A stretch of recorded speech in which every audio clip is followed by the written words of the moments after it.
Daerah Istimewa Yogyakarta terkenal dengan budaya batiknya yang sudah mendunia. Salah satunya yaitu rumah produksi batik yang bernama Batik Nakula Sadewa, bertempat di Desa Kalaijo, Kecamatan Triharjo, Sleman, Yogyakarta. Rumah produksi Batik Nakula Sadewa telah berdiri sejak tahun 1997.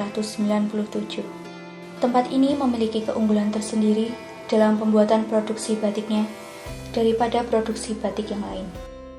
Rumah Batik Nakula Sadewa juga memiliki berbagai macam prestasi baik di dalam maupun luar negeri. Pemilik rumah Batik Nakula Sadewa yaitu Raden Bambang Sumardiono. Dalam dunia batik, beliau dikenal sebagai salah satu dari 2 master batik. Beliau juga yang mengenalkan batik Sleman ke dalam dunia internasional, serta gencar dalam mempromosikan batik Sleman di pasar internasional, seperti di beberapa negara bekas Uni Soviet, Jepang, Amerika, dan sejumlah negara di Asia Tenggara. Karena prospeknya yang bagus, katanya, batik Sleman sudah menjadi salah satu primadona di pasar internasional. Awal berdirinya bahwa ibu saya itu seorang pembatik, ya, dilahirkan di Nagan Tengah, terus akhirnya pindah ke sini, masih juga membatik. Singkat cerita, saya setelah SD kelas 4 itu saya diminta sama ibu bahwa kamu besok kalau besar, kalau bisa keluar negeri. Wah, itu tantangan berat bagi saya. Hingga waktu saya SMA, kami teringat pesan ibu bahwa saya harus keluar negeri. Saya melihat bahwa di Jalan Magelang itu ada seorang pakar batik, Ardianto, ya. Saya belajar di sana. Kira-kira sambil bekerja, ya, selama 4 tahun, akhirnya kami menemukan ide-ide baru. Saya gabungkan motif klasik dengan pewarnaannya yang kontemporer dari Ardianto. Ya, sehingga saya mohon izin kepada pemilik Ardianto itu untuk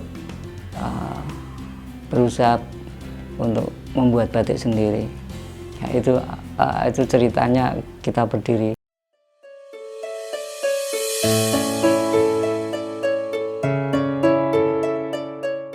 Nakula Sadewa itu diambilkan dengan adanya setelah kami berusaha membuat batik ini berdua sama istri.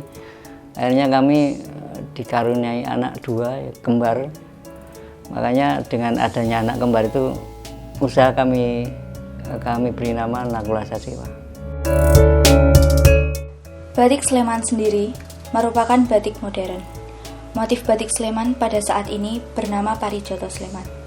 Parijoto digabungkan dalam beberapa motif. Salah satunya adalah Parijoto Parang.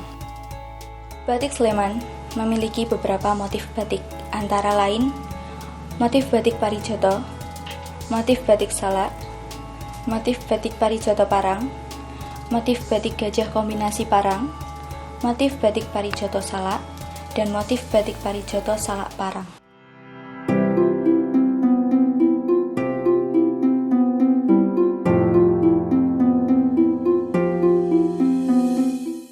Awal mula kita pameran di Senayan di Jakarta, ya.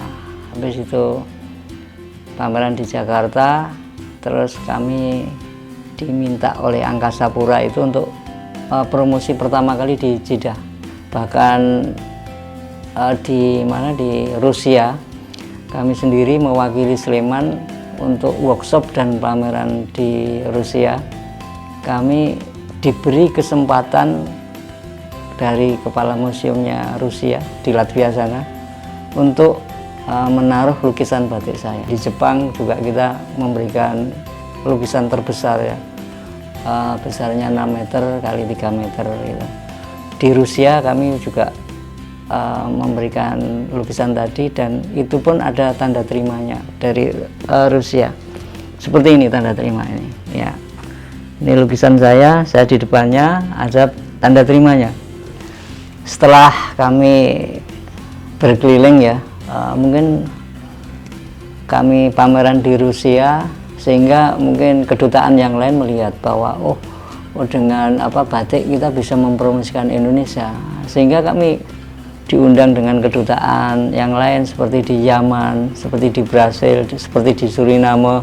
Kami diundang untuk mempromosikan, apalagi pas ada pergantian duta besar itu, ya kami diminta untuk tampil di situ sebagai fashion batik, workshop batik, terus pameran ya. Jadi tidak hanya sekedar kita jual beli batik, tapi kita mengedukasi kepada masyarakat internasional bahwa batik seperti ini loh, prosesnya seperti ini. Itu sangat membanggakan. Dan alhamdulillah perjuangan kita dari tahun 2001 sampai dengan 2009 membuahkan bahwa Indonesia diakui oleh UNESCO sebagai negara batik. Kemudian disusul lagi tahun 2010 kami mendapatkan keberhasilan juara internasional mewakili Indonesia itu untuk lomba budaya di Brasil. Terus kemudian kami diminta untuk Kementerian Pendidikan membuat kurikulum batik internasional. Kami sebagai narasumbernya, dan kita susun dengan instansi pendidikan ya, dari IKJ, dari ITB.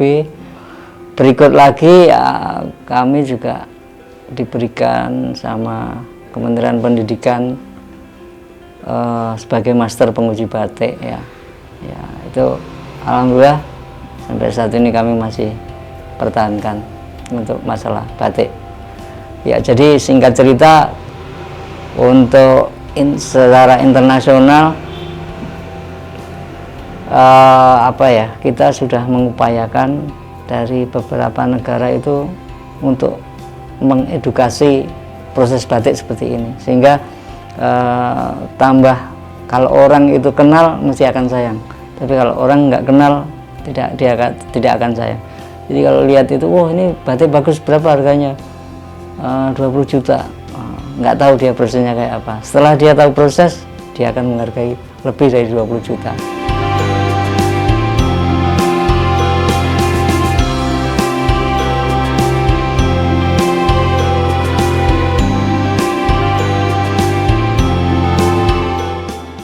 Memang UNESCO itu memberikan kriteria pada kita, batik yang diakui itu yang menggunakan lilin panas, sehingga dalam menggunakan lilin panas itu hanya batik canting cap sama batik canting tulis.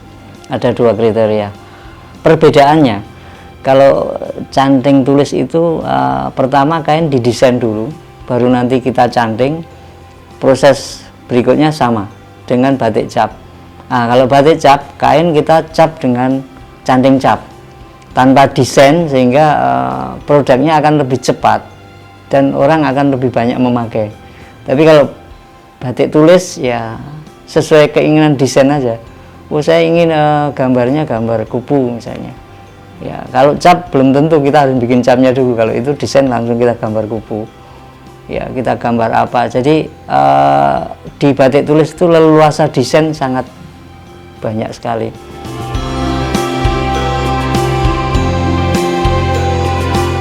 Untuk batik tulis itu yang sangat dibutuhkan itu adalah yang pertama jelas meja gambar ya, meja gambar sama pensil.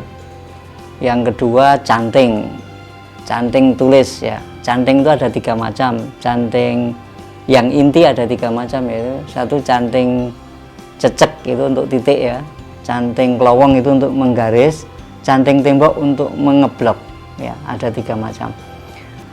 Itu alat-alatnya. Tahapan batik tulis ya, kalau tahapannya pertama memang kain itu dari pabrik kita potong ya, tidak langsung kita warna enggak, tapi kita harus murdan dulu.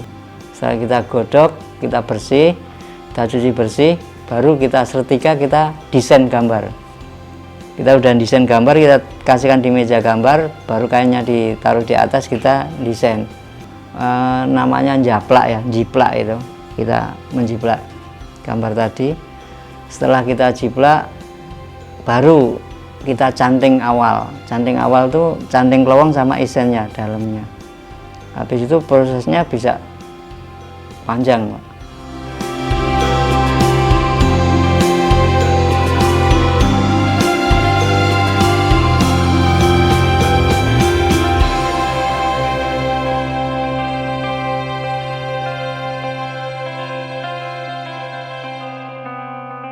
Ya, saya sangat berterima kasih kepada pemerintah juga ya. Berulang kali pemerintah memberikan kesempatan kepada budaya batik itu sangat luar biasa. Pemerintah udah memberikan peluang, masyarakat ayo kita sama-sama berjuang mempertahankan bahwa batik ini budaya Indonesia yang asli. Indonesia adalah negara batik ya. Makanya sekali lagi kita kembali ke daerah Yogyakarta sebagai kota batik dunia. Itu tidak mudah mendapatkan kota batik dunia. Bukan berarti Pemda Jogja dekat dengan UNESCO sehingga itu dikasih Yogyakarta sebagai kota batik dunia. Tidak, itu butuh 9 kriteria.